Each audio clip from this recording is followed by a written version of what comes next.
চিকিৎসাধীন অবস্থায় মারা গেছে। সাভারে আহত অবস্থায় আটক জেএমবির অর্থদাতা আব্দুর রহমান। পূজা ও আশুরায় নাশকতার পরিকল্পনা ছিল গাজীপুর ও টাঙ্গাইলে নিহত ১১ জঙ্গির। বারবার উচ্ছেদেও দখলমুক্ত হচ্ছে না ঢাকা মেডিকেল কলেজ হাসপাতালের সামনের জায়গা। রাজনৈতিক প্রভাব আর আইনশৃঙ্খলা রক্ষা বাহিনীর যোগসাজশী কারণ বলছে কর্তৃপক্ষ। দখল আর দূষণে মৃতপ্রায় ঢাকার আশপাশের ৪টি নদী। ব্যর্থ হচ্ছে উচ্ছেদ অভিযান, বন্ধ হচ্ছে না বর্জ্য ফেলা। দুর্গাপূজার মহা অষ্টমীর মূল আকর্ষণ কুমারী পূজা আজ। দেবীর বন্দনা আর প্রার্থনায় অঞ্জলি দেবেন ভক্তরা। এবং দ্বিতীয় ওয়ানডেতে দুপুরে মুখোমুখি হবে বাংলাদেশ ইংল্যান্ড। ভুল সূত্রে সিরিজে ফেরার লক্ষ্য মাশরাফিদের। রাত থেকেই টিকেটের জন্য টাইগার ভক্তদের ভিড়।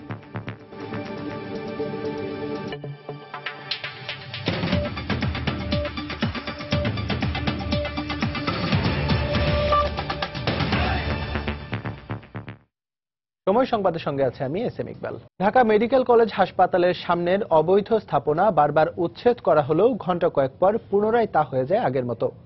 মেয়র জানালেন, রাজনৈতিক প্রভাব খাটিয়ে একটি চক্র হাতিয়ে নিচ্ছে অর্থ। আর হাসপাতালের পরিচালক বলছেন, ঘাটতি রয়েছে আইনশৃঙ্খলা রক্ষা বাহিনীর নিয়মিত নজরদারির। কামরুজ্জামান মামুনের রিপোর্ট। এটি ঢাকা মেডিকেল কলেজ হাসপাতালের জরুরি বিভাগের সামনের চিত্র। দখল হয়ে গেছে রাস্তার দুপাশ। রাখা হয়েছে অসংখ্য বেসরকারি অ্যাম্বুলেন্স, সিএনজি আর রিকশা তো রয়েছেই। তবে উদ্বেগজনক হলো, খাবার হোটেল, কাপড়ের দোকান সহ শতাধিক দোকান দখল করে রেখেছে হাসপাতালের সামনের সড়ক ও ফুটপাত। এমনকি ভাষা আন্দোলনের স্মৃতিবিজড়িত ঐতিহাসিক আমতলা এখন অবৈধ দখলদারের খপ্পরে। আপনি আমার ছবি নিতেছেন কেন? আমি কি আমার চলবেন কেন? আমি তো আমরা আবারও বলতে, পার্কিং এর টাকা নেয়, পার্কিং করে এক এক সময় এক এক লোক আছে টাকা নেয়। একদম গেটের সাথে তো আছে, ঠিক আছে আমরা মানলাম, কিন্তু কত লোকের সিএনজি তো আর বেশি জায়গাও লাগে না। উঠাই দিলে চলে যাই, 15 দিন সময় লাগে, 1 মাসও লাগে, আবার সবাই ঠিক করে বসা। এখান থেকে তুলে দিলে কোথায় যান? বয়ে যাই 2-3 ঘন্টা 3 ঘন্টা এরকম, পরে জায়গা আবার বসে। এখানে লাইনম্যান আছে, একজন লাইনম্যান আছে, লাইনম্যানে নাকি টাকা ওঠায়। এরা এমনি নিজেরা বসছে না, এটা বড় লোকের হাত আছে। একাধিকবার উচ্ছেদের পরও কোন শক্তিতে পুনরায় জায়গা দখল হয়? প্রশ্ন ছিল হাসপাতালের পরিচালকের কাছে। বারবার উচ্ছেদ করে দিলে তাদের ক্ষতি হয়, তারপরেও আবার আসে। তার মানে হলো যে এখানে তাদের হয়তো কোনো ব্যবসায়িক স্বার্থ থাকতে পারে। সেইটা মনিটর করতে গেলে এখানে শক্ত আইন, মানে পুলিশি ব্যবস্থা যদি নেওয়া যায় তাহলে পরেই সম্ভব হবে। আমি নিজে ব্যক্তিগতভাবে পুলিশ কমিশনারের সাথে কথা বলেছি। কিছু রাজনৈতিক কর্মী ও আইন শৃঙ্খলা বাহিনীর সদস্যদের যোগসাজশে এই স্থাপনাগুলো সরানো সম্ভব হচ্ছে না বলে নিজেদের সীমাবদ্ধতার কথা বললেন দক্ষিণ সিটি মেয়র। এক শ্রেণীর রাজনৈতিক কর্মী বলেন, এদের আসলে রাজনৈতিক পরিচয় বলতে যখন যে সরকার আসে তারা সেই সরকারের ছত্রছায়ায়, আপনার এদের কোনো আদর্শ নাই। কিছু আইন শৃঙ্খলা রক্ষাকারী বাহিনীর সামান্য কিছু সদস্য জড়িয়ে আছে। এই দুটি গোষ্ঠীর কারণে আমাদের খুব ডিফিকাল্ট হয়ে যাচ্ছে। রাজধানী সহ সারা দেশের মানুষের চিকিৎসার আশ্রয়স্থল ঢাকা মেডিকেল কলেজ হাসপাতাল। বিশেষজ্ঞরা বলছেন, সিটি কর্পোরেশন এবং ঢাকা মেডিকেল কলেজ হাসপাতাল কর্তৃপক্ষের নিয়মিত নজরদারির অভাব এবং আইন প্রয়োগকারী সংস্থাগুলোর তদারকির ঘাটতির কারণেই সরানো যাচ্ছে না এই হাসপাতালের সামনে থেকে অবৈধ স্থাপনাগুলো। আর যার ফলে বিপাকে পড়ছেন প্রতিদিন সেবা নিতে আসে এখানে হাজারো রোগী ও তার স্বজনরা। কামরুজ্জামান মামুন, সময় সংবাদ, ঢাকা। এক সময়ের জীববৈচিত্র্যে ভরপুর ঢাকার 4টি নদী এখন পরিণত হয়েছে জলাশয়ে। ভূমিদস্যুদের দখল আর ক্ষতিকর বর্জ্য ফেলায় নদীগুলো হয়ে উঠেছে মৃত্যুকূপ। নদীগুলো বাঁচাতে বারবার উচ্ছেদ অভিযানের কথা বলা হলেও অনেকটাই ব্যর্থ হচ্ছে তা। হাবিবুল ইসলাম হাবিবের রিপোর্ট। বুড়িগঙ্গার কারণেই 1600 শতকে অস্তিত্ব খুঁজে পাওয়া ঢাকা হয়ে ওঠে আরবীয়, পর্তুগিজ, ফরাসি ও ব্রিটিশ সহ দেশি বিদেশি পর্যটক এবং ব্যবসায়ীদের প্রিয় জায়গা। ভূপ্রকৃতির কারণে বুড়িগঙ্গার তীরে গড়ে ওঠা ঢাকা ছিল মুঘল সুবেদারদের গুরুত্বপূর্ণ নগরী। নদীগর্ভে যে শহরের জন্ম, সেই ঢাকা এখন বুড়িগঙ্গা তুরাগের বড় শত্রু। বর্জ্য আর কলকারখানার রাসায়নিকে নদীর প্রায় 95% পানি বিষাক্ত হয়ে পড়েছে।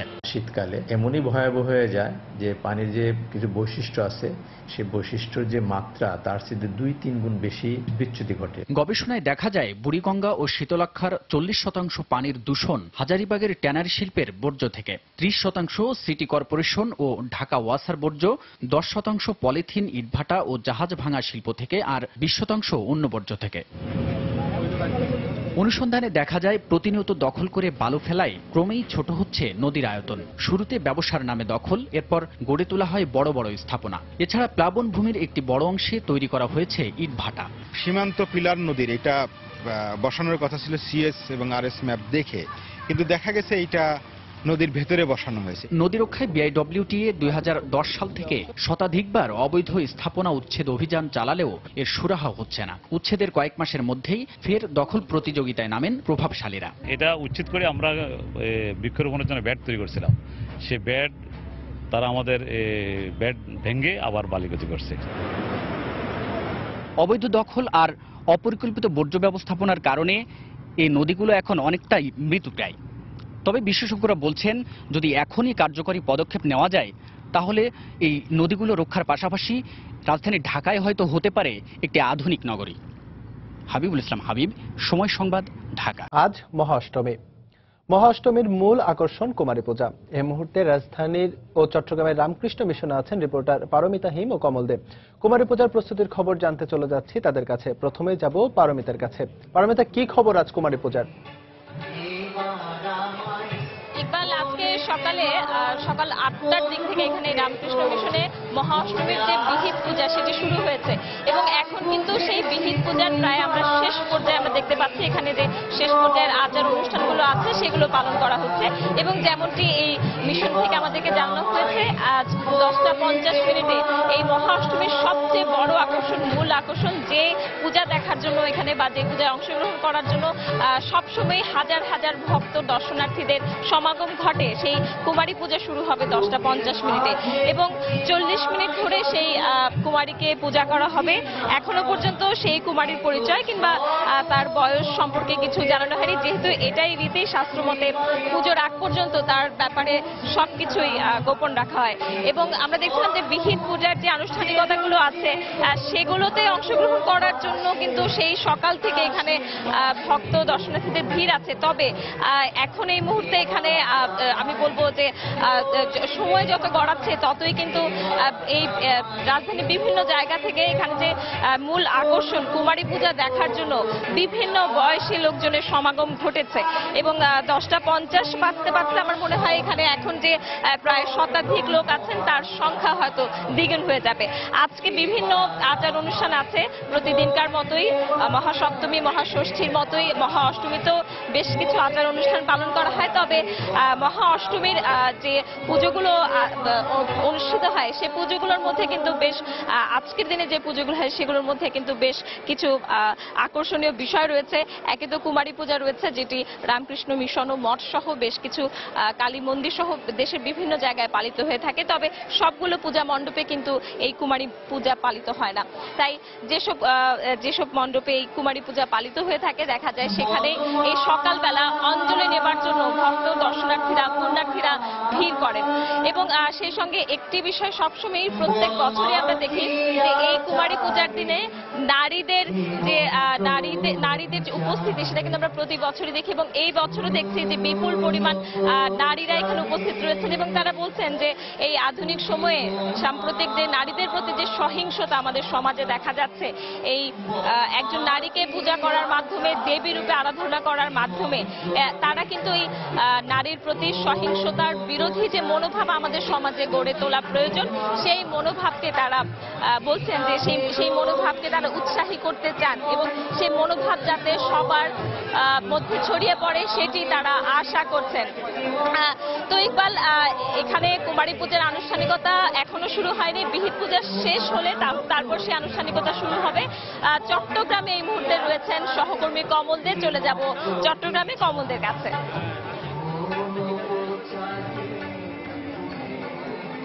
ধন্যবাদ ইকবাল। 6 দিনব্যাপী দুর্গা উৎসবের চতুর্থ দিন অর্থাৎ মহা অষ্টমী। আমি একটু মহা অষ্টমীর বিশেষত্ব একটু বলি। ষষ্ঠীতে মহা দুর্গাকে যে আহ্বান জানানো হয়েছিল নবপত্রিকা স্থাপনের মাধ্যমে, এরপর দেবীকে বন্দনা করা হয়। কিন্তু আচ্ছা, দেবী বন্দনা হবে না, আজ মূলত যুদ্ধের প্রস্তুতি নেবে মা দুর্গা অসুরবধের জন্য। আর এই অষ্টমী পূজা শুরু হয়েছে সকাল থেকে এবং দুপুর পর্যন্ত এই পূজা চলবে। এরপর শুরু হবে মহা অঞ্জলি, মহা অঞ্জলির পর মহাভোগ, আর ঠিক বিকাল 5টা 19 মিনিটে হবে সন্ধি পূজা। অর্থাৎ অষ্টমী নববিশ্বের প্রারম্ভে কিন্তু যখনই বলা হয় যে মহীশূরকে বধ করার পর যে সময় সন্ধিক্ষণটি সে কুষ্মাণ্ড বলিদানের মাধ্যমে সেই সন্ধি পূজা হবে, অর্থাৎ 5:19 মিনিটে। তো এখন অষ্টমী পূজা চলছে। অষ্টমী পূজা দেখতে পাচ্ছেন আপনার সকাল 8টার দিকে এই অষ্টমী পূজা শুরু হয় এবং এই অষ্টমী পূজার অঞ্জলি নেওয়ার জন্য কিন্তু ভক্তরা ভোর থেকে মন্দিরে সমবেত হয়েছে। বিশেষ করে অষ্টমী পূজা যে মহাষ্টমী অঞ্জলিটি নিয়ে আসলে একটা হিন্দুদের মধ্যে খুব গুরুত্বপূর্ণ হিসেবে চিহ্নিত করা হয়। সেখানে কিন্তু অষ্টমী পূজার অঞ্জলি নেওয়ার জন্য আমরা দেখেছি সকাল থেকে হিন্দু ধর্মানুযায়ীরা এই মন্দির প্রাঙ্গণে ভিড় করেছে এবং প্রতিটি মন্দিরে কিন্তু একই চিত্র, অর্থাৎ যে রামকৃষ্ণ মিশনের যে চিত্র সেই চিত্র কিন্তু প্রতিটি মন্দির। চট্টগ্রামে জানেন যে প্রায় 2000-এর বেশি পূজা মণ্ডপ রয়েছে, যার মধ্যে নগরীতে পূজা মণ্ডপের সংখ্যা হচ্ছে 300 এবং জেলাতে রয়েছে প্রায় 1700 পূজা মণ্ডপ। এবং সকাল 8টা থেকে অষ্টমী পূজা শুরু হয়েছে এবং অষ্টমী পূজা কিন্তু চলবে বিকেল 5:49 মিনিট পর্যন্ত, অর্থাৎ যেটা বলা হয় অষ্টমী তিথি লেগেছে গতকাল পঞ্জিকার মধ্যে। গতকাল বিকেলে অষ্টমী তিথি শুরু হয় এবং সেই অষ্টমী তিথি চলছে। আর অষ্টমী পূজা শুরু হয়েছে 8টায় এবং এখন সেই পূজা চলছে। পূজার পরে 12টা থেকে 1টার মধ্যে হবে মহা অঞ্জলি, এরপর হবে মহাভোগ। মহাভোগের পরে কিন্তু অষ্টমী পূজা আনুষ্ঠানিকতা কিছুটা শেষ হবে। এরপর বিরতি দিয়ে 5:19 মিনিটে হবে সন্ধি পূজা এবং কুষ্মাণ্ড বলি, অর্থাৎ মহিষাসুরকে যে সময় মা দুর্গা বধ করেছিলেন ঠিক সেই সময়তে কুষ্মাণ্ড বলিদানের মাধ্যম দিয়ে কিন্তু অষ্টমী পূজা শুরু হবে। অর্থাৎ সপ্তমী পূজাতে দেবীকে আহ্বান জানানো হয়েছিল, কিন্তু আজ হবে দেবী বন্দনা, আর হবে না, হবে দেবী শক্তিতে বলিয়ান হবে এবং বিভিন্ন দেবদেবতা যারা রয়েছেন তারা তাদের অস্ত্র দিবেন মা দুর্গাকে অসুর বধের জন্য। ঠিক সেই সময়টাকে স্মরণ করে কিন্তু অষ্টমী পূজা দেবী বন্দনা করা হয় না, মূলত দেবীকে শক্তি যোগানো হয় এবং সে সাথে অঞ্জলি প্রদানের মাধ্যমে অর্থাৎ দেবীকে শক্তি যোগানো হয় যাতে অসুর বধ করা হয়। অর্থাৎ বলা যায় উৎসব মুখর পরিবেশে চট্টগ্রামে যে পূজা মণ্ডপগুলি তার অষ্টমী পূজা শুরু হয়েছে এবং সে অষ্টমী পূজা চলবে বিকেল পূজা এবং সে অষ্টমী পূজা অঞ্জলি নেওয়ার জন্য কিন্তু প্রতিটি মন্দিরে মন্দিরে কিন্তু হিন্দু নরনারীরা ভিড় করছেন এবং দুপুরে শুরু হবে সে অঞ্জলি এবং সে সাথে আবার হবে আজকে আবার কুমারী পুজো রয়েছে চট্টগ্রাম পাতারঘাট এলাকায়। তাই বলা যায় এখন পর্যন্ত আমার কাছে ছিল চট্টগ্রাম রামকৃষ্ণ মিশন থেকে অষ্টমী পূজা সর্বশেষ। দর্শক, মহা অষ্টমীতে আজ চলছে কুমারী পূজা। ঢাকা ও চট্টগ্রামের রামকৃষ্ণ মিশন থেকে সে খবরই জানাচ্ছিলেন আমাদের সহকর্মী পারমিতা হিম ও কমল দে। খেলার সময় আরো থাকছে, বরগুনায় জলবায়ুর বিরূপ প্রভাব মোকাবেলায় কোনো কাজেই আসছে না বনায়ন প্রকল্প। বনের মধ্যে বনায়নের নামে করা হয়েছে পুকুর চুরি, কোটি কোটি টাকা লোপাটের অভিযোগ। জঙ্গিবাদ দমনে সরকারের কঠোর অবস্থান অব্যাহত থাকবে জানিয়ে প্রধানমন্ত্রী শেখ হাসিনা বলেছেন, ধর্মের নামে কোনো সন্ত্রাসী কর্মকাণ্ড সহ্য করা হবে না। গতকাল বিকেলে রাজধানীর ঢাকেশ্বরী মন্দির ও রামকৃষ্ণ মিশনের শারদীয় দুর্গোৎসব পরিদর্শনে গিয়ে কথা বলেন তিনি। এ সময় সব ধর্মের মানুষ যাতে সম্মান নিয়ে বাঁচতে পারে এমন পরিবেশ সৃষ্টিতে সরকার কাজ করছে বলে জানান প্রধানমন্ত্রী। সনাতন ধর্মাবলম্বীদের সবচেয়ে বড় ধর্মীয় উৎসব দুর্গাপূজা উপলক্ষে প্রতি বছরের মতো এবারও জাতীয় মন্দির ঢাকেশ্বরী প্রাঙ্গণে প্রধানমন্ত্রী শেখ হাসিনা। শনিবার মঙ্গলময়ী মা দুর্গার সপ্তমী তিথির বিকেলে ঢাকেশ্বরী মন্দিরে প্রধানমন্ত্রীকে শুভেচ্ছা জানান সেখানকার পূজারীবৃন্দ। বেশ কিছু সময় ভক্তবৃন্দকে সঙ্গে নিয়ে প্রধানমন্ত্রী পরিদর্শন করেন পুরো পুজোর কার্যক্রম। পরে উপস্থিত ভক্তবৃন্দের উদ্দেশ্যে বক্তব্য রাখেন প্রধানমন্ত্রী। বলেন, জঙ্গিবাদী কর্মকাণ্ডের মাধ্যমে যারা সমাজে অশান্তি সৃষ্টি করছে তাদের দমনে সরকারের সব প্রচেষ্টাই অব্যাহত থাকবে। জঙ্গিবাদ, সন্ত্রাসবাদ এর বিরুদ্ধে সবসময় আমাদের সরকার কঠোরভাবে ব্যবস্থা নিয়েছে এবং নিয়ে যাচ্ছে এবং আগামী দিনেও নেবে, কারণ এই দেশে কোনো জঙ্গিবাদের স্থান হবে না। ধর্মের নাম নিয়ে কোনো রকম সন্ত্রাসী কর্মকাণ্ড সেটাও আমরা বরদাস্ত করব না। সকলের তরে সকলে আমরা মানবের তরে, আমাদের সব সেই কথাটাই মনে রেখে চলতে হবে। এরপর রাজধানীর রামকৃষ্ণ মিশনে পূজা মণ্ডপ পরিদর্শনে গেলে সনাতন ভক্তবৃন্দ প্রধানমন্ত্রীকে শুভেচ্ছা জানান। পরিদর্শন শেষে সেখানে উপস্থিত পূজারীদের উদ্দেশ্যেও বক্তব্য রাখেন তিনি। বলেন, বাংলার মাটিতে যাতে সব ধর্মের মানুষ সম্প্রীতি নিয়ে বাঁচতে পারে সেই পরিবেশ সৃষ্টির লক্ষ্যেই কাজ করছে আওয়ামী লীগ সরকার। সকলে এক হয়ে রক্ত দিয়ে আমরা স্বাধীনতা অর্জন করেছি।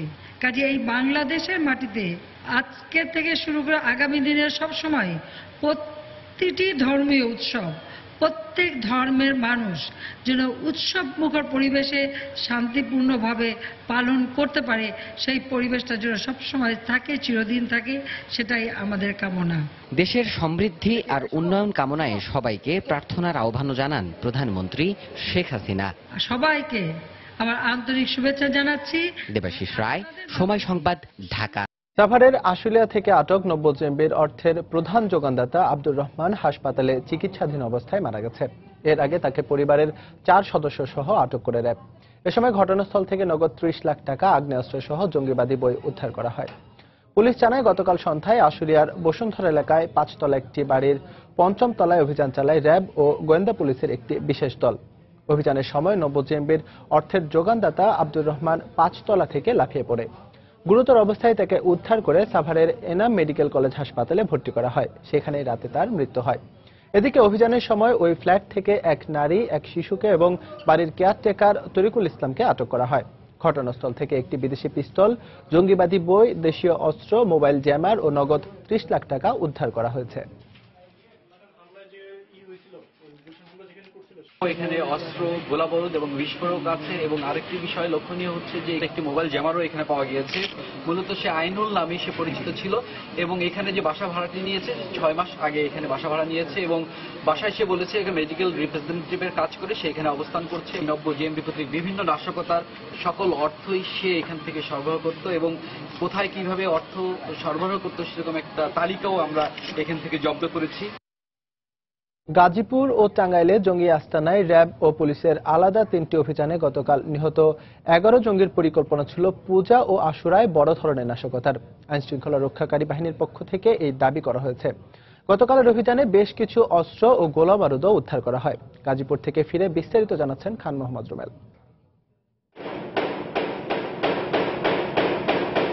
গাজীপুর সদরের পাতারটেক এলাকার দোতলা একটি বাড়িতে অবস্থান করছে জঙ্গিরা।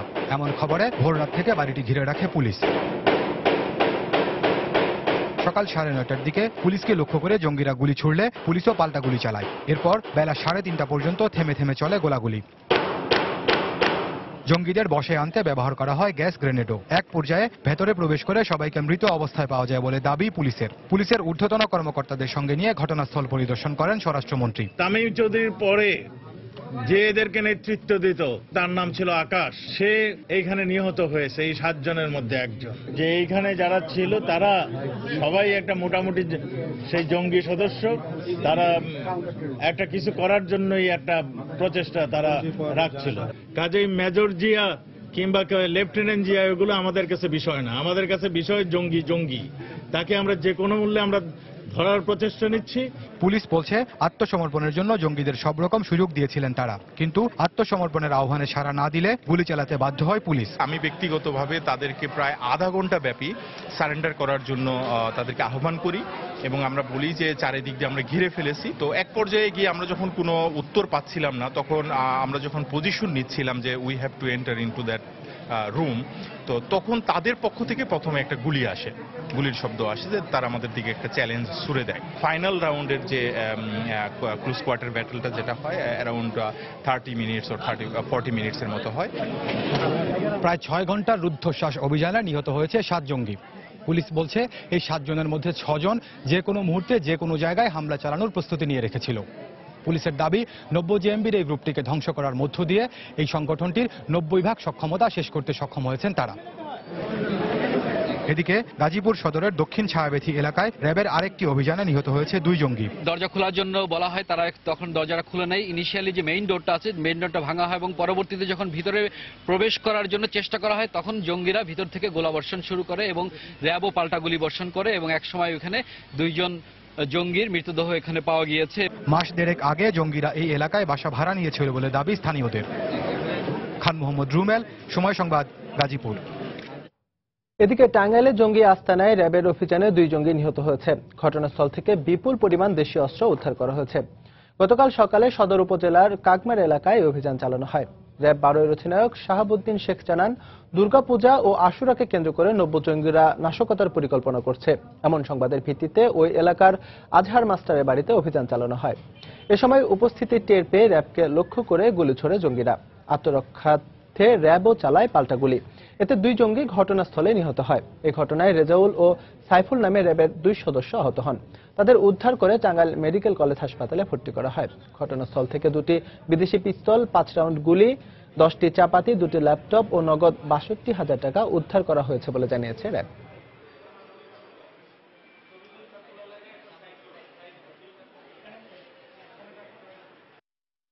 হিন্দু সম্প্রদায়ের যে পূজা আছে এবং তারপরে শিয়া সম্প্রদায়ের যে আশুরা আছে, এই সমস্ত সময়ে কোথাও হত্যাযজ্ঞ ঘটাতে পারে, ইনফরমেশনের প্রেক্ষিতে অভিযান পরিচালনা করি। আইন শৃঙ্খলা বাহিনীকে লক্ষ্য করে তারা গুলিবর্ষণ করতে থাকে, তখন র্যাবও পাল্টা গুলি চালায় এবং এই বন্দুক যুদ্ধে 2 জন জঙ্গি 90 জিএমবির সদস্য তারা এখানে নিহত হয়েছে এবং তাদের কাছ থেকে বিপুল পরিমাণে অস্ত্রশস্ত্র আমরা উদ্ধার করতে সক্ষম হয়েছি। সময় সংবাদ আরো থাকছে। ফ্লোরিডার পর এবার ঘূর্ণিঝড় ম্যাথিউ আঘাত হানল নর্থ ক্যারোলাইনা ও জর্জিয়ায়। মৃতের সংখ্যা বেড়ে দাঁড়িয়েছে 10 জনে। হাইতিতে মারা গেছেন 9 শতাধিক। অস্ত্রোপচারের 96 ঘন্টা পর খাদিজার অবস্থার কিছুটা উন্নতি হয়েছে বলে জানিয়েছেন তার চিকিৎসক ডাক্তার AM রেজাউস সাত্তার। গতকাল দুপুরে স্কয়ার হাসপাতালে সংবাদ সম্মেলনে একথা জানানো হয়। চিকিৎসকরা জানান, অস্ত্রোপচারের পর চোখ খুলতে পারছেন খাদিজা। তার ডান হাত এবং পা নড়ছে, তবে সার্বিক অবস্থা জানতে আরও 2 থেকে 3 সপ্তাহ সময় লাগতে পারে। গত সোমবার বিকেলে সিলেটের MC কলেজে পরীক্ষা শেষে বাসায় ফেরার সময় ধারালো অস্ত্র দিয়ে তাকে কুপিয়ে আহত করে শাহজালাল বিশ্ববিদ্যালয়ের ছাত্রলীগ নেতা বদরুল আলম। এরপর থেকেই খাদিজা স্কয়ার হাসপাতালে ভর্তি আছেন। দেখা দেওয়ার পর ও চোখ খুলছে এবং ওর শরীরের ডান পাশে ডান হাত এবং ডান পায়ে মুভ করছে। কনশাস লেভেলটা যদি এখন বলতে চাই তাহলে সে আউট অফ 15 যখন 6 ছিল, এখন ওর কনশাস লেভেল আউট অফ 10 6 আছে। ইনিশিয়ালি প্রথমত আমাদের চিকিৎসার উদ্দেশ্য ছিল যে আমরা লাইফ সেভ করতে পারবো কিনা, যদিও আশা খুবই ক্ষীণ ছিল। আমাদের খুব ন্যারো রাস্তার মধ্যে দিয়ে হাঁটতে হয়েছে। 96 ঘন্টা পরে এসে বলতে পারবো হয়তো যে ওর সার্ভাইভালের চান্স আগের চেয়ে কিছুটা বৃদ্ধি পেয়েছে। সম্প্রতি বিভিন্ন স্থানে শিক্ষার্থী নির্যাতনের ঘটনার প্রতিবাদে আগামী 18 অক্টোবর সারা দেশে সব শিক্ষা প্রতিষ্ঠানে মানববন্ধনের ঘোষণা দিয়েছেন শিক্ষামন্ত্রী। গতকাল রাজধানীর কৃষিবিদ ইনস্টিটিউটে সংবাদ সম্মেলনে এই ঘোষণা দেন তিনি বলেন, যারা এসব ঘটনা ঘটাচ্ছে তারা সমাজের শত্রু। এই বিকৃত মানসিকতার যারা তাদের শাস্তি দিয়ে সমাজ থেকে বিচ্ছিন্ন করে দেওয়ার লক্ষ্যে আমরা সকলের কাছে আহ্বান জানাচ্ছি যে আমরা একটা সামাজিক আন্দোলন, সামাজিক প্রতিরোধ আমরা গড়ে তুলব। এই লক্ষ্য সামনে রেখে আমরা একটা কর্মসূচি এখন দিতে যাচ্ছি। 18 অক্টোবর সারা দেশব্যাপী সকল শিক্ষা প্রতিষ্ঠানে প্রতীকী হিসাবে 15 মিনিটের মানববন্ধন। 20 অক্টোবর আমরা সকল শিক্ষা প্রতিষ্ঠানে সভা করব, চারপাশের সকল মানুষকে সম্পৃক্ত করে। বরগুনায় সঠিক পরিকল্পনার অভাব ও অব্যবস্থাপনায় জলবায়ু উন্নয়ন ট্রাস্টের কোটি কোটি টাকা জলবায়ুর বিরূপ প্রভাব মোকাবেলায় কোনো কাজেই আসছে না। যে প্রকল্পে ব্যয় করা হয়েছে অর্থ, সেটিও বাস্তবায়ন হয়নি সঠিকভাবে। বায়ুমণ্ডলে কার্বন ডাই অক্সাইডের পরিমাণ কমাতে বনায়ন করার কথা থাকলেও বনের মধ্যে বনায়নের নামে করা হয়েছে পুকুর চুরি। বিশেষজ্ঞরা বলছেন, বনের মধ্যে নতুন করে লাগানোই গাছ বেড়ে ওঠা অনেকটাই অসম্ভব। এম এ আজিমের তথ্য ও SM সিফাতের ছবি নিয়ে ডেস্ক রিপোর্ট। জলবায়ুর বিরূপ প্রভাব মোকাবেলায় গাছের ভূমিকা অপরিসীম। নতুন করে গাছ লাগিয়ে বনের পরিমাণ বাড়ালে বায়ুমণ্ডল থেকে কমবে কার্বন ডাই অক্সাইডের পরিমাণ। এতে সম্ভব হবে জলবায়ুর বিরূপ প্রভাব মোকাবেলা করা। যেজন্য সরকার জলবায়ু উন্নয়ন ট্রাস্টের কোটি কোটি টাকা বনায়নের জন্য ব্যয় করছে। কিন্তু প্রশ্ন উঠেছে, এর সঠিক ব্যবহার হচ্ছে কিনা। বরগুনার পাথরঘাটায় 2013-14 অর্থ বছরে 100 হেক্টর জমিতে 2.5 কোটি টাকা ব্যয়ে বনায়ন করার কথা বন বিভাগের। তবে বনের মধ্যেই করা হয়েছে বনায়ন। এতে অধিকাংশ লাগানো চারাই মরে গেছে, আর গভীর বনে নেই কোনো চারাও।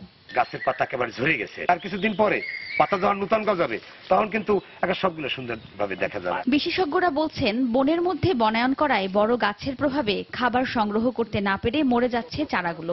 একটা উদ্ভিদ যদি বেশি ডমিনেন্ট হয়, তার কাছেই যদি একটা খুব দুর্বল উদ্ভিদ লাগানো হয়, তাহলে কিন্তু ডমিনেন্ট উদ্ভিদটার প্রভাবে ওই দুর্বল উদ্ভিদ আপনার সার্ভাইভ করতে পারবে না। তো সেটা বিবেচনা করে আমাদেরকে যদি উদ্ভিদ লাগানো হয়, প্লান্টেশন করা হয়, সেক্ষেত্রে সেটা আমাদের জন্য বেটার হবে। তবে বন বিভাগের রেঞ্জ কর্মকর্তার দাবি, বনায়ন করার পূর্বে মাটি পরীক্ষার কোনো বিধান নেই তাদের। বন বিভাগে আমরা ল্যান্ডের মাটির পরীক্ষা করা আজ পর্যন্ত আমি দেখি নাই যে কোথাও মাটি পরীক্ষা করে। যেভাবে ইন পেপারস আছে, পেপারসের মতো কিন্তু ফিল্ড থাকে না। খোঁজ নিয়ে জানা গেছে, এর আগেও এ বনের মধ্যে বনায়নের নামে গাছ লাগিয়েছিল বন বিভাগ। সেগুলো মারা যাওয়ার পরও দ্বিতীয়বার আবারও গাছ লাগিয়েছে তারা। সময় সংবাদ, বরগুনা। দেখছেন সময় সংবাদ। গেল 4 দশকে একটু একটু করে এগিয়ে এখন দেশের শীর্ষ রপ্তানি খাত তৈরি পোশাক শিল্প। বিকাশ ঘটেছে এই শিল্প সংশ্লিষ্ট ব্যাকওয়ার্ড লিঙ্কেজ শিল্পেরও। তবে এসব শিল্প পণ্যের মান যাচাইয়ে দেশে কোনো ল্যাব সুবিধা না থাকায় সুযোগের সবটুকু কাজে লাগাতে পারছেন না ব্যবসায়ীরা। তারা বলছেন, সরকার জমির ব্যবস্থা করলে নিজেদের উদ্যোগে গড়ে তুলবেন আধুনিক পরীক্ষাগার। বিস্তারিত কামরুল হাসান সবুজের রিপোর্টে। বাংলাদেশের মোট রপ্তানি আয়ের প্রায় সবটুকুই আসে পোশাক শিল্প থেকে। বিশ্ববাজারেও বেশ চাহিদা বাংলাদেশি পোশাকের, যার অন্যতম কারণ ক্রেতার চাহিদা অনুযায়ী সময় মতো পণ্য সরবরাহের সক্ষমতা। এই শিল্পের জন্য দরকারি বোতাম, জিপার, কার্টুন, হ্যাঙ্গার সহ প্রায় ৩৫ ধরনের আনুষঙ্গিক পণ্য তৈরি হয় বাংলাদেশেই। দেশের ছোট বড় প্রায় ১৫০০ প্রতিষ্ঠান এর সঙ্গে জড়িত। তবে উৎপন্ন এসব পণ্যের মান পরীক্ষার জন্য দ্বারস্থ হতে হয় বিদেশের। যে ধরনের টেস্টের জন্য বাইরের জন্য অপেক্ষা করতে হয় বাইরের কাছে, ইনস্টিটিউট থাকলে আমাদের এখান থেকে 100% সাপোর্ট দিতে পারলে বাইরে আরো দ্রুত তাদের ট্রান্সফার করা সম্ভব। আর না হলে তো আমার সেই বাইরে পাঠানোর পরে বাইরে থেকে আসবে সেই পর্যন্ত অপেক্ষা করতে হবে। অ্যাক্সেসরিজের 100% প্রাধান্য দেওয়া উচিত গভর্নমেন্টের। ২০১৮ সালের মধ্যে পোশাক শিল্পের আনুষঙ্গিক পণ্যের মোট রপ্তানি লক্ষ্যমাত্রা $12 বিলিয়ন নির্ধারণ করা হয়েছে। এই লক্ষ্যমাত্রা অর্জনে পণ্যের পরীক্ষাগারের গুরুত্ব তুলে ধরে সরকারি সহযোগিতা চান ব্যবসায়ীরা। টেস্টিং ল্যাবের একটা অত্যন্ত প্রয়োজনীয় একটা খাত হয়ে দাঁড়াচ্ছে। গভর্নমেন্ট যেখানেই হোক না কেন, স্পেসিফিক করে যদি আমাদের 1 বিঘা বা 2 বিঘা একটা জায়গাতে, এই জায়গার মধ্যে আমরা নিজস্ব অর্থায়নে আমাদের মতো করে আমরা আমাদের ক্যাপাসিটির মধ্যে হয়তো একতলা বিল্ডিং একটা করলাম, পাশাপাশি রিলেটেড মেশিনারি চালানো আমরা শুরু করলাম। আমাদের দৃঢ় বিশ্বাস আস্তে আস্তে আমরা আগাইতে পারবো। অর্থনীতিবিদরাও বলছেন, পরীক্ষা নিরীক্ষার সুযোগ দেশে থাকলে গতি বাড়বে পণ্যের রপ্তানিতে। যে এখন সময় এসেছে এই খাতটা যেটা নিজে নিজে গ্রো করেছে সেই খাতটাকে সাপোর্ট দেওয়ার। এটা শুধু মেশিনের ব্যাপার না, লোকবলেরও ব্যাপার। এই দুটো জায়গায় আমি মনে করি যে ইনভেস্টমেন্ট দরকার। সরকারের পক্ষ থেকে আমরা যেমন একটা ব্রিজ করি, কালভার্ট করি, সেরকম কিন্তু আমি মনে করি যে একটা টেস্টিং ল্যাবরেটরি থাকা উচিত। গেল অর্থ বছর দেশের চাহিদা মিটিয়ে $1 বিলিয়ন পোশাক শিল্পের জন্য প্রয়োজনীয় আনুষঙ্গিক পণ্য সরাসরি রপ্তানি হয়েছে বিভিন্ন দেশে। কামরুল হাসান সবুজ, সময় সংবাদ, ঢাকা। ফেনীতে গত 2 দশকেরও বেশি সময় ধরে প্রতি বছর রেমিটেন্স আসছে কোটি কোটি টাকা, কিন্তু প্রবাসীরা পুঁজি হারানোর ঝুঁকির কারণে সে অর্থ বিনিয়োগ করছেন না উৎপাদনশীল খাতে। অথচ এই টাকার সিংহভাগ ব্যয় হচ্ছে ভোগবিলাসে। অবশিষ্ট যা কিছু থাকছে তার কিছু ব্যাংক বিমার মাধ্যমে সঞ্চয়ের পাশাপাশি ব্যয় হচ্ছে আবাসন করার পেছনে। মীর হোসেন রাসেলের ক্যামেরায় আতিয়ার সজলের রিপোর্ট। প্রবাসীদের পাঠানো টাকা উত্তোলনে স্বজনদের অপেক্ষার দেখা মিলবে ফেনীর প্রতিটি ব্যাংকেই, কিন্তু প্রবাসীদের পাঠানো কষ্টার্জিত অর্থ বিনিয়োগে তাদের জন্য সরকারিভাবে নেই আলাদা কোনো সুযোগ সুবিধা। তাই ঝুঁকি আছে মনে করে প্রবাসীরা উৎপাদনশীল খাতে বিনিয়োগের অর্থ ব্যয় করে না। তাদের স্বজনদের কাছে নিরাপদ বিনিয়োগ হচ্ছে ব্যাংকের সঞ্চয় আর আবাসন গড়া। এছাড়া বেশিরভাগই ব্যয় হচ্ছে নিজেদের ভোগ বিলাসে। টাকা ভাড়াইছে সামান্য ছেলে, এগুলা সংসারের জন্য খরচ করি। বেশিরভাগ ফ্যামিলি দেখা যাচ্ছে এই টাকাটা ভোগ বিলাস করে উড়িয়ে দেয়। আসলে এটা কোনো প্রকারে উচিত না। সরকার থেকে যদি আমরা পর্যাপ্ত সুবিধা পেতাম, নিরাপত্তা পেতাম, অবশ্যই আমরা এগুলো ব্যবসা বাণিজ্যে কাটাতাম। তবে ফেনী চেম্বারের এই নেতা মনে করেন, হয়রানি না হওয়ার নিশ্চয়তা সহ বিনিয়োগে অগ্রাধিকার দেওয়া হলে প্রবাসীরাও উৎপাদন খাতে বিনিয়োগে আগ্রহী হবে। অনেকে হয়তো বুঝেন না, শিল্প কারখানা করলে হয়তো তারা মনে করে যে তাদের অর্থটা ঠিকভাবে হবে না, তারা বিভিন্ন জায়গায় হয়রানি হবেন। আমরা চাই চেম্বার অফ কমার্স থেকে তারা হয়রানি হবে না, এই বিষয়ে যদি সহযোগিতা চায় আমরা তাদেরকে সকল ধরনের সহযোগিতা করব। এদিকে প্রবাসীদের জন্য শিল্প খাতে বিশেষ সুবিধা দেওয়া উচিত বলে জানালেন স্থানীয় সোনালী ব্যাংকের কর্মকর্তা। এই রেমিটেন্সটা আমরা যেভাবে ব্যবহার করার দরকার ছিল যে বিনিয়োগ শিল্পায়নের ক্ষেত্রে, কিন্তু সেটা আমরা করতে পারিনি। আমরা যদি এই রিসোর্সটাকে বা আমাদের এই সম্পদটা যদি আমরা বিনিয়োগে নিতে পারতাম, তাহলে এদের যারা প্রবাসী আয় করতেছেন তাদের তো কল্যাণ হতো, এর পাশাপাশি আমাদের ভবিষ্যৎ জেনারেশনে যারা আসতেছে তাদের জন্য একটা বিশাল কর্মক্ষেত্র তৈরি হতো। রেমিটেন্সের প্রবাহে আগ্রহী হয়ে ফেনীতে গড়ে উঠেছে 39টি তফসিলি ব্যাংকের 133টি শাখা। এসব শাখায় গত 1 বছরে প্রবাসীরা পাঠিয়েছেন প্রায় 3.5 কোটি টাকা। আতিয়ার সজল, সময় সংবাদ, ফেনী। এবার দেশের বাইরের খবর। হারিকেন ম্যাথিউ আঘাতে যুক্তরাষ্ট্রে 10 জনের মৃত্যু হয়েছে। বিবিসি জানিয়েছে, ঘূর্ণিঝড়টি যুক্তরাষ্ট্রের দক্ষিণ পূর্ব উপকূলের দিকে এগিয়ে যাচ্ছে। নর্থ ক্যারোলাইনার গভর্নর প্যাট ম্যাককরি জানিয়েছেন সেখানে 3 জনের মৃত্যু হয়েছে। এছাড়া জর্জিয়াতেও মারা গেছেন 3 জন। এর আগে ফ্লোরিডাতে ঘূর্ণিঝড়টি আঘাত হানার পর 4 জন মারা যান। গেল 1 দশকে এমন শক্তিশালী ঘূর্ণিঝড় যুক্তরাষ্ট্রে আর হয়নি। হাজার হাজার মানুষকে বসতবাড়ি থেকে নিরাপদ স্থানে সরিয়ে নেওয়া হয়েছে। এছাড়া লাখ লাখ মানুষ রয়েছেন বিদ্যুৎ বিচ্ছিন্ন অবস্থায়। সাউথ ক্যারোলাইনায় ম্যাথিউর প্রভাবে ভারী বৃষ্টিপাত এবং বন্যা হচ্ছে। এদিকে হাইতিতে ম্যাথিউর আঘাতে ব্যাপক ক্ষয়ক্ষতি হয়েছে। মৃতের সংখ্যা বেড়ে দাঁড়িয়েছে 9 শতাধিক।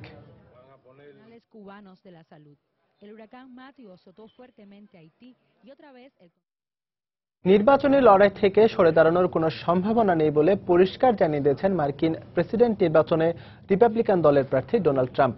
নারীদের নিয়ে বিদ্বেষমূলক বক্তব্য এবং কটূক্তি করায় আবারও দলীয় তোপের মুখে পড়েছেন ডোনাল্ড ট্রাম্প।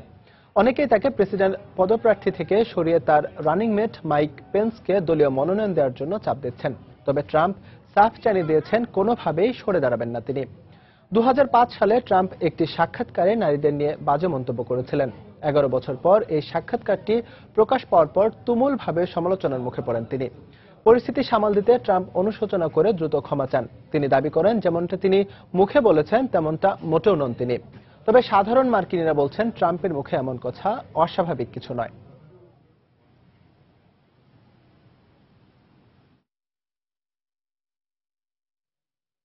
এবার খেলার খবর। ইংল্যান্ডের বিপক্ষে দ্বিতীয় ওয়ানডেতে আত্মবিশ্বাস নিয়ে মাঠে নামবে টাইগাররা, এমনটাই জানিয়েছেন দলের ম্যানেজার খালেদ মাহমুদ সুজন। সেই সঙ্গে প্রথম ম্যাচের ভুল সূত্রে খেলতে পারলে এখনো সিরিজ জেতা সম্ভব বলে মনে করেন তিনি। অন্যদিকে প্রথম জয়ের ধারাবাহিকতা ধরে রাখার লক্ষ্য ইংলিশ অধিনায়ক জস বাটলারের। মিরপুর শেরেবাংলায় ম্যাচটি শুরু হবে দুপুর 2:30টায়।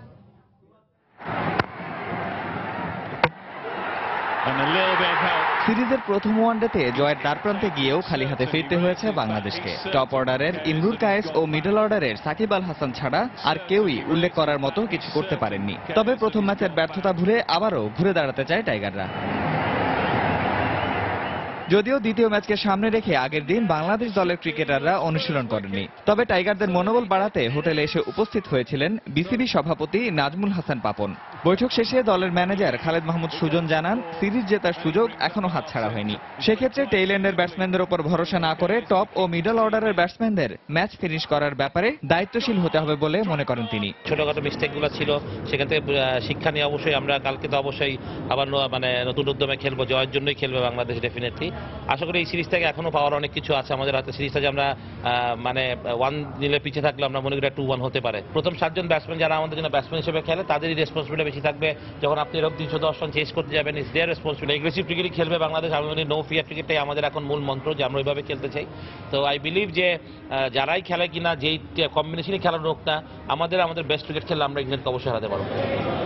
অন্যদিকে ইংল্যান্ড দলের সদস্যরাও হোটেলে বসে কাটিয়েছেন পুরো সময়। তবে শেরেবাংলা স্টেডিয়ামের ইনডোরে রুদ্ধদ্বার অনুশীলন করতে দুপুরে হোটেল ত্যাগ করেন টেস্ট অধিনায়ক অ্যালিস্টার কুক ও জেসন রয়। এদিকে অনুশীলন না করলেও প্রথম ম্যাচ শেষে সংবাদ সম্মেলনে ওয়ানডে অধিনায়ক জস বাটলার জানিয়েছিলেন দ্বিতীয় ম্যাচে তার দল জয়ের জন্যই মাঠে নামবে। প্রথম ম্যাচে আমরা জয় পেয়েছি, তাই এ নিয়ে আর ভাবছি না। দলের সবাই ফর্মে থাকায় দ্বিতীয় ম্যাচেও জয় পাবো বলেই বিশ্বাস করি। দ্বিতীয় ম্যাচে জয় পেলে সিরিজ নিশ্চিত হবে শ্রীলঙ্কানদের। অন্যদিকে সিরিজে ফিরতে হলে এই ম্যাচে জয় পেতেই হবে টাইগারদের, নইলে হারাতে হতে পারে ঘরের মাটিতে টানা সিরিজ জয়ের রেকর্ড। নিয়ামতুল্লাহ বাবু, সময় সংবাদ, ঢাকা। এদিকে বাংলাদেশ ও ইংল্যান্ডের মধ্যকার দ্বিতীয় ম্যাচে টিকিট সংগ্রহ করতে টাইগার ভক্তদের মাঝে দেখা গেছে ব্যাপক আগ্রহ। গতকাল রাত থেকে টিকিট প্রত্যাশীরা ভিড় করতে শুরু করেন ইনডোর স্টেডিয়ামের বাইরে বিসিবি নির্ধারিত টিকিট বুথের সামনে। অতিরিক্ত ভিড়ের কারণে পরিস্থিতি সামলাতে কিছুটা হিমশিম খেতে হচ্ছে আইনশৃঙ্খলা রক্ষাকারী বাহিনীর সদস্যদের।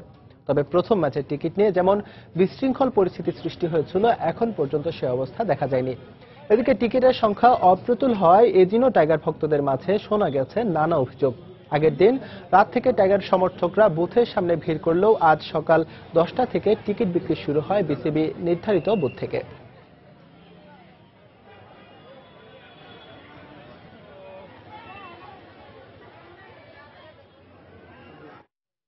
বাংলাদেশ ইংল্যান্ডের মধ্যকার দ্বিতীয় ওয়ানডে ম্যাচের টিকিট কিনতে স্টেডিয়াম এলাকায় ভিড় করেছেন টাইগার সমর্থকরা। সেখানে আছেন আমাদের রিপোর্টার রায়হান মাসুদ। টিকিট বিক্রির সবশেষ খবর জানতে আমরা এখন সরাসরি যোগ দিচ্ছি তার সঙ্গে। রায়হান,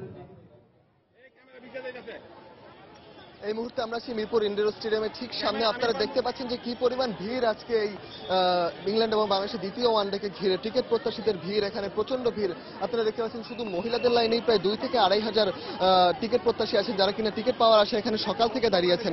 শুধু সকাল থেকে না, তাদের সাথে বিভিন্ন মানুষের সাথে কথা বলে জানতে পেরেছি গতকাল রাত থেকে নাকি এখানে দীর্ঘ লাইন দিয়ে তারা দাঁড়িয়েছেন। এই মুহূর্তে আপনারা এই জায়গাটিতে বেশ ভালোই বৃষ্টি পড়ছে, প্রায় 1 ঘন্টা ধরেই বৃষ্টি পড়ছে। এই বৃষ্টির কারণে কিন্তু কেউ এই লাইন থেকে এক ফোঁটাও সরে যাননি বা কেউ কিন্তু পিছপা হননি টিকিট থেকে। কিন্তু আপনারা এই মুহূর্তে যে লাইনটি দেখতে পাচ্ছেন, এখানে যারা আছেন তাদের সাথে কথা বলে জানতে পেরেছি তারা কেউই কিন্তু কার সাথে খেলা কি খেলা অনেকটাই জানেন না। তাদের মধ্যে কিন্তু টিকিটের চেয়ে হয়তো টিকিট পরবর্তীতে বিক্রি করার যে প্রবণতা সেটাই বেশি। কারণ পরবর্তীতে আমরা দেখতে পেয়েছি যে আমাদের কাছে কিছু তথ্য রয়েছে, তারা বিভিন্ন চায়ের দোকান এবং মিরপুরের আশেপাশে যেসব গলি আছে সেসব জায়গায় গিয়ে টিকিট বিক্রি করে থাকেন এবং তারা সেগুলো বেশ অনেক দামেই, বেশ প্রায় 5 থেকে 6 গুণ দামে তারা এই টিকিটগুলো বিক্রি করে থাকেন। আজকে কিন্তু আইন শৃঙ্খলা যারা বাহিনী আছে তাদের বেশ ভালোই উপস্থিতি লক্ষ্য করা যাচ্ছে। সকাল থেকে একটি সুষ্ঠু একটি শৃঙ্খলাবদ্ধ একটি লাইনের মাধ্যমে টিকিট বিক্রি শুরু হয়েছে। সকাল 10টায় প্রথম টিকিট ছাড়া হয়। এরপর থেকে কিন্তু কোনো ধরনের বিশৃঙ্খলা বা কোনো ধরনের হাতাহাতির ঘটনা, কোনো ধরনের মারামারির ঘটনা আমরা দেখতে পাইনি। এই যে কাউন্টারটি আপনারা দেখতে পাচ্ছেন, এখান থেকে টিকিট বিক্রি হয়। এখান থেকে হয়তো প্রায় 5 থেকে 6 হাজার টিকিট বিক্রি হবে, কিন্তু মানুষ দাঁড়িয়ে আছে তার চেয়ে অনেক বেশি। আপনারা জানেন যে মিরপুর শেরে বাংলা ক্রিকেট স্টেডিয়ামের যে ধারণ সংখ্যা তা কিন্তু মাত্র 26,000, সেই তুলনায় যে দর্শনার্থী আছে তা কিন্তু অনেক বেশি। ক্রিকেট প্রেমীদের সংখ্যা অনেক বেশি, প্রায় দেশের বিভিন্ন জায়গা থেকে, বিভিন্ন জেলা শহর থেকে তারা এইখানে আসেন। তারা শুধুমাত্র বাংলাদেশে খেলা দেখার আশায়। প্রায় 10 মাস আগে নভেম্বর মাসে বাংলাদেশ ওয়ানডে খেলেছিল, তারপরে এই আফগানিস্তান সিরিজে আবারও ওয়ানডে যাত্রা শুরু হয়। আমরা একজন দর্শকের সাথে কথা বলে আসি। খুব ভালো লাগছে। আজকে টিকিটের খুব শৃঙ্খলা ভালো আছে, পুলিশ বাহিনী অনেক সতর্কতার চেষ্টা করতেছে, সবাই যেন টিকিট পায়। আইন শৃঙ্খলা রক্ষা বাহিনীর তৎপরতা কেমন দেখতে পাচ্ছেন? হ্যাঁ, খুব ভালো।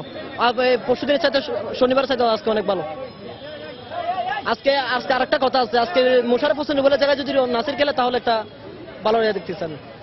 আপনারা শুনতে পাচ্ছিলেন যেভাবে দর্শকরা যে বাংলাদেশের খেলা এবং তাদের যে আগ্রহ, তাদের বাংলাদেশ ইংল্যান্ডের সাথে আরেকটি জয় দেখতে চায়, সেই আগ্রহ নিয়ে তারা বসে আছে। গত ম্যাচ হারার কারণে কিছুটা মনক্ষুণ্ণ হয়েছিল দল, তারা কিন্তু আজ আবারও নতুন আশায়, নতুন উদ্যমে এখানে আছে। হয়তো এমনও হতে পারে যে বৃষ্টির কারণে খেলা পণ্ড হয়ে যেতে পারে বা আবহাওয়া কোনো খারাপ থাকলে আবারও কোনো ধরনের সমস্যা হতে পারে, কিন্তু আমরা দেখতে পাচ্ছি যে দর্শকদের মধ্যে উৎকণ্ঠা এবং আগ্রহের বিন্দুমাত্র কমতি নেই। গত ম্যাচে আমরা টিকিট বিক্রির সময় দেখেছি যে নানা ধরনের ঝামেলা হয়েছে, তারা নানাভাবে টিকিট কালোবাজারি হয়েছে, নানাভাবে এখানে মারামারি হয়েছে এবং পুলিশ জলকামান এবং সাজোয়া গাড়ি দিয়ে তাদেরকে প্রতিহত করার চেষ্টা করেছে। আজ কিন্তু তেমন কোনো ঘটনা আজ এখন পর্যন্ত দেখতে পাইনি আমরা। এখানে যে পরিমাণ দর্শক আছে তারা হয়তো সবাই টিকিট না পেলেও অনেকেই টিকিট পাবেন এবং আমরা আশা করছি এখান থেকে আজ কোনো বিশৃঙ্খলা ছাড়াই এখান থেকে টিকিট বিক্রি শেষ হবে। ইকবাল, বাংলাদেশ ইংল্যান্ড দ্বিতীয় ওয়ানডে ম্যাচের টিকিট কিনতে ভি স্টেডিয়াম এলাকায় ভিড় করেছেন হাজারো টিকিট প্রত্যাশীরা। সেইখান থেকে তার সবশেষ খবর জানাচ্ছিলেন আমাদের সহকর্মী রাহেন মাসুদ। এ পর্যায়ে শীর্ষ সংবাদগুলো জানিয়ে দিচ্ছি আরেকবার। বারবার উচ্ছেদেও দখলমুক্ত হচ্ছে না ঢাকা মেডিকেল কলেজ হাসপাতালের সামনের জায়গা। রাজনৈতিক প্রভাব আর আইন শৃঙ্খলা রক্ষা বাহিনীর যোগসাজশী কারণ, বলছে কর্তৃপক্ষ। দখল আর দূষণে মৃতপ্রায় ঢাকার আশপাশের 4টি নদী। ব্যর্থ হচ্ছে উচ্ছেদ অভিযান, বন্ধ হচ্ছে না বর্জ্য ফেলা। দুর্গাপূজার মহা অষ্টমীতে বিহিত পূজার পর কিছুক্ষণ পর শুরু হবে মূল আকর্ষণ কুমারী পূজা। দেবীর বন্দনা আর প্রার্থনায় অঞ্জলি দেবেন ভক্তরা। চিকিৎসাধীন অবস্থায় মারা গেছে সাভারে আহত অবস্থায় আটক জেবির অর্থদাতা আব্দুর রহমান। পূজা ও আশুরায় নাশকতার পরিকল্পনা ছিল গাজীপুর ও টাঙ্গাইলে নিহত 11 জঙ্গির। এবং দ্বিতীয় ওয়ানডেতে দুপুরে মুখোমুখি হবে বাংলাদেশ ইংল্যান্ড। হুল শুধরে সিরিজে ফেরার লক্ষ্য মাশরাফিদের। রাত থেকে টিকিটের জন্য ভিড় টাইগার ভক্তদের। এই ছিল এখনকার মতো। যে কোনো খবর পেতে ভিজিট করুন সময়নিউজ.টিভি। যে কোনো বাংলা লিংক, রবি ও এয়ারটেল নম্বর থেকে সময় সংবাদের খবর, অনুষ্ঠান সম্পর্কে জানতে এবং যে কোনো তথ্য সময় সংবাদকে জানাতে ডায়াল করুন 16242 নম্বরে। এছাড়া এইমাত্র পাওয়া খবর আপনার মোবাইল ফোনে পেতে SMS করুন *BN লিখে পাঠিয়ে দিন 16242 নম্বরে। সঙ্গে থাকুন সময়।